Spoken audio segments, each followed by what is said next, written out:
Taigi tęsėme Delfi dieną su tradiciniais knyginėjimais. Vaikų tėveliai, sukluskite, visai netrukus vaikų literatūros ekspertė Eglė Baliutavičiūtė pristatys nuotykių kupinas knygas, subalansuotas jūsų mažiesiems, bet aišku, tinkančias kuo puikiausiai ir visai šeimai. Sveiki, Eglė. Labadiena. Ar teisingai sakau, kad ir visai šeimai čia jos tiks, ir mažiesiems, ir visokiems vaikams, kurie netaip seniai ir pradėjo skaityti? Tikrai taip, apskritai vaikų literatūros magija yra ta, kad jinai tinka visai šeimai ir labai gerai, kad vieną kitą knygą perskaitytų tėvai kartu su vaikais ir pasikalbėtų.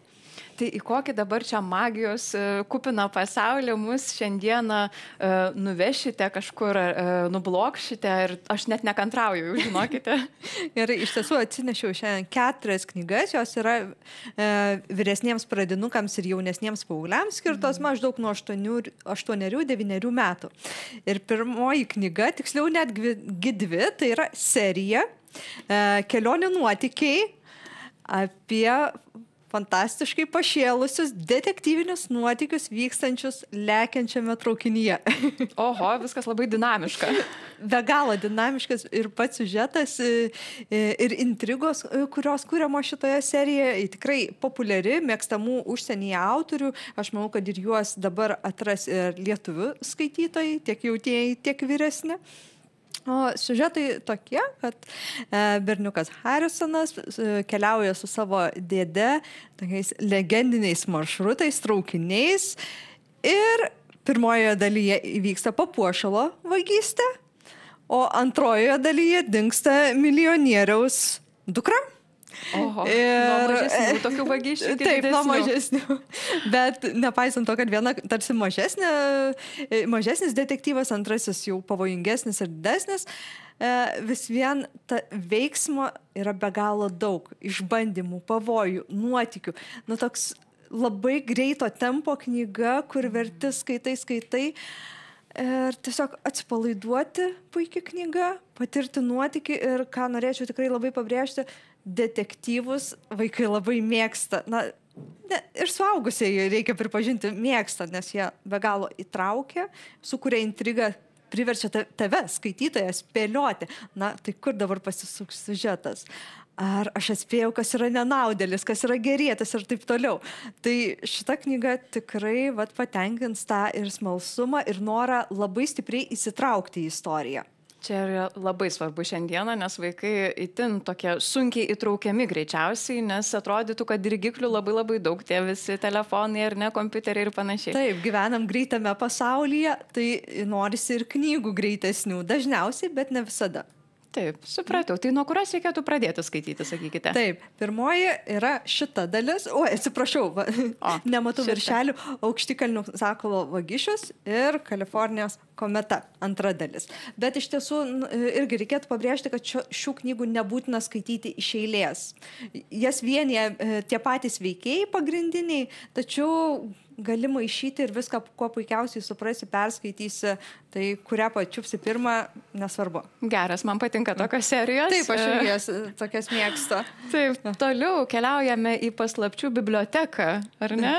Taip, mano vienos labai mėgstamos autorės, čia 2 parašė, bet viena iš jų, Rebeka Stad, aš be galo mėgstu ir labai džiaugiuosi, kad pasirodė jos nauja knyga.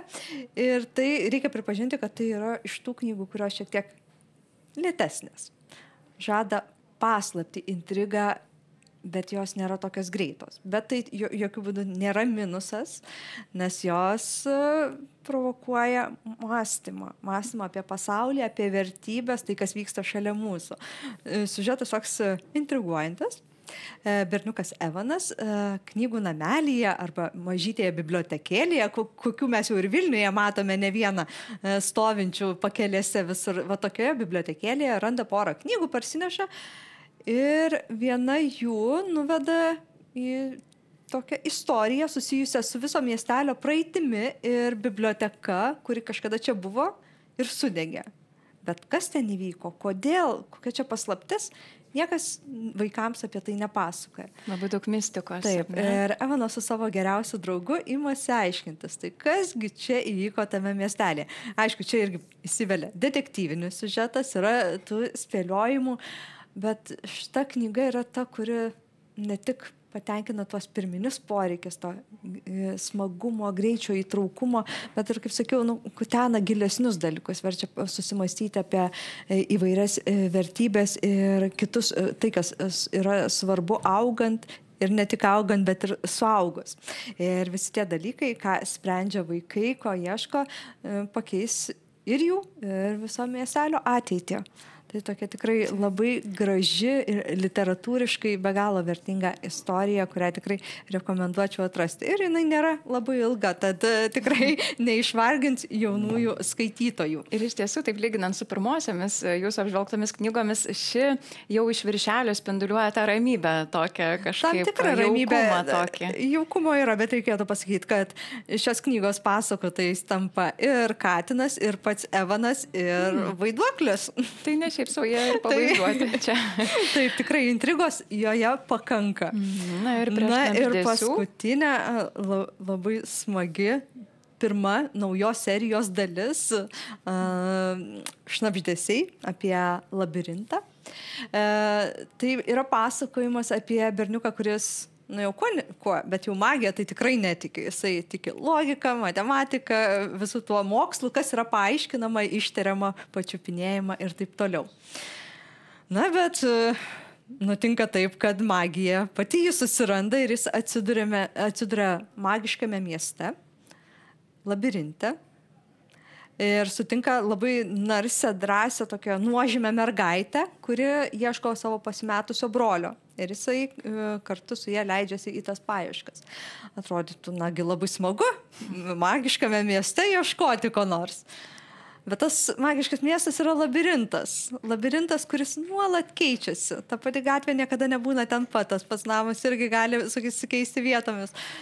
Ne taip ir paprasta. Ir tame labirinte yra daug tamsių paslapčių, kurias ieškodami mergaitės brolio, jiedu taip pat atkas, suras ir turės išsiaiškinti.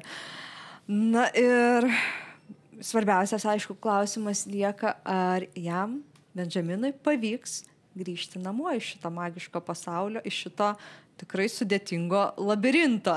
Suprantu, jis tikrai užtruko, nes knygelė, kaip matom, nemažai, jau tokia apimties didesnė šiek tiek. Ne. Pradžiuginsiu gal kai kuriuos skaitytojus, gal kai kuriuos ir nuliūdinsiu, bet nors knyga yra didelio formato, jinai yra labai paranki pradedantiems skaitytojams, nes raidės yra didelės, tad vaikai, kurie dar bijosi smulkesnio šrifto, tikrai turėtų čiupti šitą knygą, nes jiems bus lengviau. Nes žinome, kad vaikai pradedantys skaityti labai smulkių raidžių, kartais jie pasimeta ir tarp eilučių ir panašiai, tai didesnis šriftas yra irgi privalumas šiuo atveju. O dar ir nepaminėjau vieno svarbaus dalyko. Kaip minėjau, labirintas, na, iš kur pagrindinis labirinto archetipas ateina? Iš graikų mitologijos. Ir čia tam tikrų tos mitologijos trupinėlių yra į šitą knygą įtrupinta ir bus labai smagu jas atrasti ir pastebėti knygoje. Puiku, tikrai labai įdomu, labai jums dėkojame, Egle, už tą visą magišką pasaulį, į kurį mus kaip visada nusikeliate. Ačiū labai, kad atvykote.